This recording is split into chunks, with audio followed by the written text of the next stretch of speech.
आसमां में पूरा चांद खिला हुआ था। ठंडी ठंडी हवा बह रही थी। पूरा हाईवे चंद्रमा की रोशनी से नहा रहा था। अचानक चांद पर ग्रहण बनना शुरू हुआ। धीरे धीरे ग्रहण लगते हुए चांद पूरा छिप चुका था। दूर दूर तक अंधेरा हो गया। ऐसी चंद्र ग्रहण की रात एक गर्भवती महिला अपने पेट को पकड़कर तेजी से दौड़ रही थी। दौड़ते हुए वो पीछे मुड़कर ये देख निश्चित होना चाहती थी कि उसके पीछे कोई आ तो नहीं रहा। कुछ दूर भागने के बाद वो भागते भागते थक गई और लगातार भागने के कारण उसे सांस लेने में भी दिक्कत हो रही थी। एक पेड़ के नीचे खड़े होकर अपनी सांस को नॉर्मल करने की कोशिश करने लगी। इस अवस्था में भागने के कारण उसका पेट तेजी से दर्द करने लगा। अपना पेट पकड़कर वो जोर से चीखने लगी और दर्द के कारण वो जमीन पर बैठ गई। वो दर्द से कराहते हुए आसपास किसी को मदद के लिए ढूंढने लगी। तभी उसे लगा कि उसके पीछे कोई है। उसने पीछे मुड़कर देखा तो वहाँ कोई नहीं था। अपना पसीना पोंछते हुए वो आसमान की ओर देखने लगी। चंद्रमा पूरी तरह से छिप चुका था।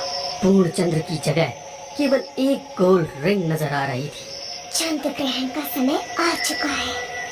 मुझे जल्द ही अपनी मंजिल तक पहुंचना होगा। अपना पेट पकड़कर धीरे से उठी और आगे बढ़ने के लिए कदम बढ़ाया ही था कि खड़ी एक महिला उसके सामने आ गई। एक अजीब सी खुशबू आ रही है, बहुत ही जानी पहचानी, मेरी पसंदीदा खुशबू, नरम नरम कच्चे मांस की खुशबू। गर्भवती महिला यही कही। महिला की बात सुनकर वो अपनी साड़ी के आंचल से अपना गर्भ ढकते हुए वो वहाँ से निकलने की कोशिश करने लगी। तो अचानक से वो महिला उसके सामने आकर खड़ी हो गई। तुम्हें क्या लगा था मेरी नजरों से बच जाओगी? ये गर्भ मुझे दे दे, ठाकुर का कोई भी वंशज बच नहीं पाएगा। महिला की बात सुनकर उसके चेहरे पर डर के भाव आ गए और वो पीछे हटने लगी। वो घूंघट वाली महिला आगे आई और अपना हाथ उसके पेट पर रख दिया। वो घूंघट के पीछे वाली महिला के चेहरे को देखने की कोशिश करने लगी, मगर उस घूंघट वाली महिला के नाखून बड़े होने लगे। फिर उसने अपने बड़े बड़े नाखूनों के जरिए महिला का पेट फाड़ दिया और उसके पेट में से उसके बच्चे को निकाल लिया। वो महिला मदद के लिए जोर जोर से चिल्ला रही थी। Please, please help me save my child. Please save my child. अपने बच्चे की जान बचाने के लिए मदद की गुहार करते हुए वो पसीना पसीना हो गई थी। उसने अपनी आंखें बंद कर ली। अचानक उसे अपने कंधे पर किसी के हाथ के रहने का एहसास हुआ। उसने उस शख्स को देखने के लिए आंखें खोली तो वो उस जंगल में पेड़ के नीचे नहीं बल्कि एक कमरे में बिस्तर पर सो रही थी। वो डरकर पलंग पर बैठ गई। सबसे पहले उसने अपने पेट को छुआ। उसका बच्चा सही सलामत था। वो डरकर इधर उधर देखने लगी। पास ही उसका पति खड़ा था जिसने उसके कंधे पर हाथ रखा हुआ था। रागिनी और राजीव की शादी को कुछ ही दिन हुए थे। दोनों अपनी शादीशुदा जिंदगी में बहुत खुश थे। उनकी खुशी में चार चांद तब लग गए जब पता चला कि रागिनी माँ बनने वाली है। रागिनी, तुम्हें पता नहीं तुमने कितनी बड़ी खुशखबरी सुनाई है। माँ पापा को इसके बारे में पता चलेगा तो दौड़ते हुए हमारे पास आ जाएंगे तुम्हारा ख्याल रखने के लिए। माँ पापा, मुझे नहीं लगता वो लोग यहाँ आएंगे। क्यों रागिनी, ऐसा क्यों बोल रही हो? क्या मेरे मम्मी पापा ने कभी ऐसा महसूस होने दिया कि वो तुम्हारा कम ख्याल रखते हैं? राजीव, माना हमारी लव मैरिज थी और उसके कारण मम्मी पापा नाराज थे। समय के साथ वो लोग मान भी गए, मगर आज तक उन्होंने मुझे बहू होने का दर्जा नहीं दिया। शायद इसीलिए माँ कभी कभार तुम्हारे कहने पर हमसे मिलने यहाँ आ जाती है। मगर पिताजी वो तो आज तक नहीं आए। जब भी हम लोग उनके पास गांव में हमारी हवेली जाने के बारे में सोचते हैं तो वो हमेशा मना कर देते हैं। ऐसा क्यों? तुम कुछ ज्यादा ही सोच रही हो। चलो तुम्हारी गलतफहमी दूर कर देते हैं। मम्मी पापा को बताए बिना गांव पहुंच जाते हैं। उन्हें एक साथ दो सरप्राइज मिलेंगे। एक तो हम लोग वहाँ होंगे और उनके दादा दादी बनने की खुशखबरी। देखना, पापा पूरे गांव के लोगों को मिठाइयाँ बांटेंगे। दोनों कार से गांव जाने के लिए निकल गए थे। उनकी कार एक बड़ी सी पुरानी हवेली के सामने जाकर रुकी। हवेली पुरानी जरूर थी मगर बहुत ही सुंदर थी। बहुत बड़ा सा बगीचा, बगीचे में फूलों के पौधे और फाउंटेन लगा था। हवेली की भव्यता देखकर रागिनी के चेहरे पर चमक आ गई। राजीव, ये हवेली तो बहुत ही सुंदर है। पता नहीं क्यों माँ पापा हमें यहाँ आने से रोक रहे थे। मैं तो अब यही रहूंगी, माँ के पास। बाहर से देखकर खुश हो गई, जरा अंदर भी तो चलो। राजीव रागिनी दोनों हवेली के अंदर पहुंचे तो उन्हें वो देखकर राजीव के माता पिता दोनों हैरान हो गए और एक दूसरे की ओर देखने लगे। उनके चेहरे पर खुशी की जगह परेशानी नजर आ रही थी। तुम यहाँ से चले जाओ, मैंने मना किया था, यहाँ पर कभी मत आना। माँ डरते हुए रागिनी की ओर देख रही थी। उसकी आंखों में बेबसी साफ नजर आ रही थी। रागिनी, तुम माँ बनने वाली हो। तुम्हारे कोख में इस खानदान का वारिस पल रहा है। मैं नहीं चाहती कि वो तुम्हें या तुम्हारे होने वाले बच्चे को कोई नुकसान पहुंचाए। चले जाओ। माँ की बात सुनकर अब राजीव और रागिनी एक दूसरे की ओर हैरानी से देखने लगे कि किसने माँ को रागिनी की प्रेगनेंसी के बारे में बताया। माँ, पर तुम्हें कैसे पता चला कि रागिनी माँ बनने वाली है? तुम्हारे इन सारे सवालों का जवाब बाद में दे दूंगी। शाम हो चली है, रात होने वाली है।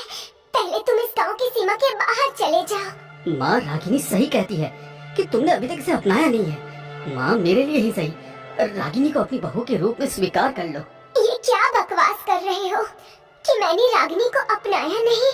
मैं तो बहुत खुश हूँ कि रागिनी माँ बनने वाली है और मैं दादी, मगर इन खुशियों को उसकी नजर नहीं लगने दूंगी।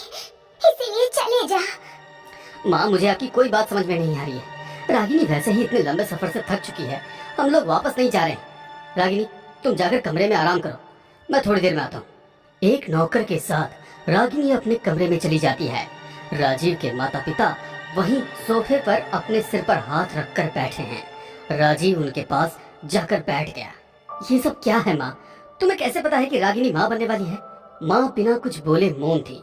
फिर वो अपने पापा की ओर देखकर पूछने लगा, आप तो बताइए कुछ। क्या बताऊं, क्या समझाऊं? तू बस इतना समझ ले और यहाँ से चला जा, उसी में सबकी भलाई है। आपको बताना ही होगा। जब से गांव के पंडित से रागिनी की प्रेगनेंसी की खबर पता चली है, हमने उसके लिए और हमारे घर के वारिस के लिए पूजा पाठ शुरू कर दिया है। मगर पंडित जी कहते हैं कि वो साया हमारे पोते को हमसे दूर ले जाएगी। बेटा, बहू के पूरे सपने तो नहीं आते हैं ना? पापा, आपको कैसे पता कि रागिनी को बुरे सपने आते हैं? कल रात ही उसने बहुत बड़ा बुरा सपना देखा। तुम शायद भूल गए हो, इस हवेली में तुम्हारी भाभी और भाई के साथ क्या हुआ था। वही सब कुछ दोबारा ना हो, इसीलिए चाहते हैं कि तुम ये हवेली छोड़कर चले जाओ। ये कैसी बात कर रहे हैं आप? वो एक हादसा था जो किसी के साथ भी हो सकता है। रागिनी को देखिए, यहाँ आकर कितनी खुश है। हादसा नहीं था, बदला था। अभी इसका इंतकाम पूरा नहीं हुआ है। वो हमारे खानदान को समूल नष्ट कर देगी। तुम चले जाओ, चले जाओ यहाँ से। कौन बदला लेगा? किसकी बात कर रहे हैं आप? राजीव की बात सुनकर उसके पिता जमीन पर बैठ जाते हैं और उन्हें पुरानी बातें याद आने लगती है। हवेली में बहुत सारे नौकर जाकर काम कर रहे थे। राजीव के पापा, जिन्हें पूरे गांव में ठाकुर के नाम से जाना जाता है, डायरी में कुछ हिसाब किताब लिख रहे थे। तभी घूंघट और एक महिला उनके पास आई। अपने पहनावे से ठेठ देहाती लग रही थी। चेहरा पूरा घूंघट में ढका हुआ था। हाथों में ढेर सारी चूड़ियाँ और शरीर से गर्भवती लग रही थी। खमा घड़ी हुकुम। घड़ी खम्मा हुकुम, कुछ पैसे की जरूरत है। गांव की दाई ने कहा है एक बार शहर के डॉक्टर को दिखाने के लिए। इस बच्चे के बापू तो अब इस दुनिया में नहीं रहे। यही उनकी आखिरी निशानी है। कैसे भी इसे बचाना है, मदद कर दीजिए। पुराने समय में गांव में ठाकुर का बड़ा रुतबा हुआ करता था। उन्होंने उसे ऊपर से नीचे तक देखा और फिर रात को आने के लिए कह दिया। वो महिला समझ चुकी थी कि रात को ठाकुर के घर में जाने का क्या मतलब है। अपने होने वाले बच्चे की सलामती के लिए कुछ भी करने को वो तैयार। आधी रात को जैसे ही चांद आसमान में चमकने लगा, वो महिला वापस हवेली में आ गई। ठाकुर साहब उसे अपने साथ लेकर एक कमरे में चले गए। मगर कुछ ही देर बाद वे घबराते हुए कमरे से बाहर निकले और अपने नौकरों को बोले, मेहमान खाने में एक महिला दर्द से तड़प रही है, जाकर गाँव की दाई को बुला कर लेकर आओ। नौकर सबको लेकर वहाँ पहुँचे तो वहाँ का नजारा देख उनकी आंखें मानो बाहर आ गई हों। महिला दर्द से तड़प रही थी। जमीन पर खून में लिपटा हुआ एक शिशु का शव था। दाई माँ ने तुरंत उन लोगों को संभालने की कोशिश की। तब तक उस महिला के प्राण भी पखेर उड़ चुके थे। गांव वालों को इसके बारे में कुछ भी नहीं पता था, इसलिए ठाकुर साहब ने अपने घर के पिछवाड़े ही उन दोनों को दफन किया।